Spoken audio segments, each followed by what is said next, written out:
хөгжлийн бэрхшээлтэй иргэдийн хувьд бол ардчилсан нам үргэлж төрүүлж алхаж ирсэн. 20 онд хөгжлийн бэрхшээлтэй иргэн нэр дэвшиж байсан. 24 онд болохоор жигсаалтанд орж ирсэн.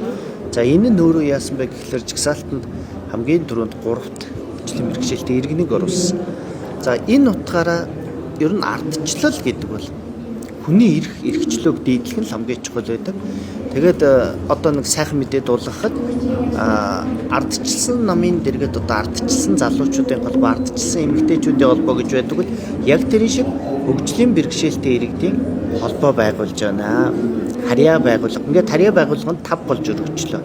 За харьяа байгууллага ямар одоо үе шаттайгаар явах вэ гэвэл нэгдүгээрт 21 аймаг 9 дүүрэгтэй одоо төвөө байгуулна. За тэгээд хөгжлийн бэрхшээлтэй иргэдийн хувьд ямар нэгэн цуглаан уулзалт хийх боломжууд маш хэцүү шттэ. Тийм болохоор одоо нэгд өдрөөс эхлээд би өөрөө 21 аймгаар тойрж явах гэж байна. Яагаад явах болсон юм бэ? Өнгөрсөн гишүүн болсноос хойш гишүүд тойргоо 2 тойрсон баг. 3 ч юм уу тий. Харин би 21 аймгийг бүтэн тойрсон. Энэ дундаас би юу авсан бэ гэвэл одоо сая төсөвдөр та бүхэн харлаа шүү дээ. 302 мянган төгрөгөөр амьдарч байгаа хөгжлийн бэрхшээлтэй иргэд тэднийг асран хамгаалж байгаа тэр баатруудын тухай ярьсан. За ингээд мэдээж төсөвдөр бол маш их ачаал ирсэн. Тэгээд ярьсаар гад ямар ч байсан хөгжлийн бэрхшээлтэй иргэнийхээ тэтгэмжийг 20% нэмж чадсан. За хөгжлийн бэрхшээлтэй хүүхдийн тэтгэмжийг 20% нэмж чадсан.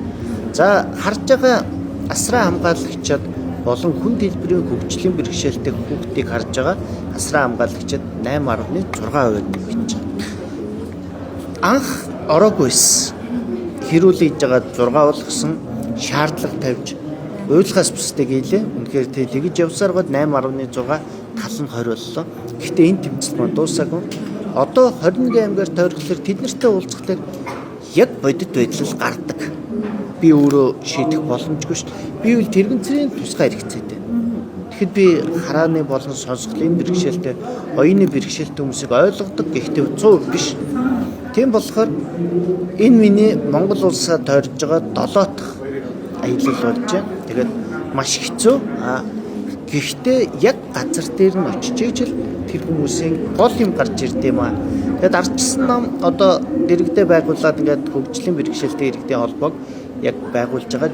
Тэр нь яах вэ гэвэл ардчилсан эмэгтэйчүүдийн холбоо, ардчилсан ахмадуудын холбоо, залуучуудын холбоо, оюутны холбоотой яг ижилхэн улс төрд квоттой болох юм аа. Улсын хурал дэвшиж болдгийг харлаа. Хоёрдугаар гэвэл аймаг, сум, нийслэл бүгдээрэнд нь квоттой болно. За ингээд энэний давуу тал гэвэл хөгжлийн бэрхшээлтэй хүн бол дан хөгжлийн бэрхшээл ярьдаггүй штэ.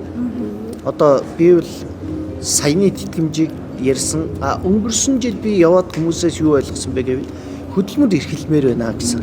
Халамж авах эхний ээлжинд хөдөлмөр дараад нь яг хүн дэлбэртэй хөгжлийн бэрхшээлтэй хүмүүст халамж хэрэгтэй байна гэсэн.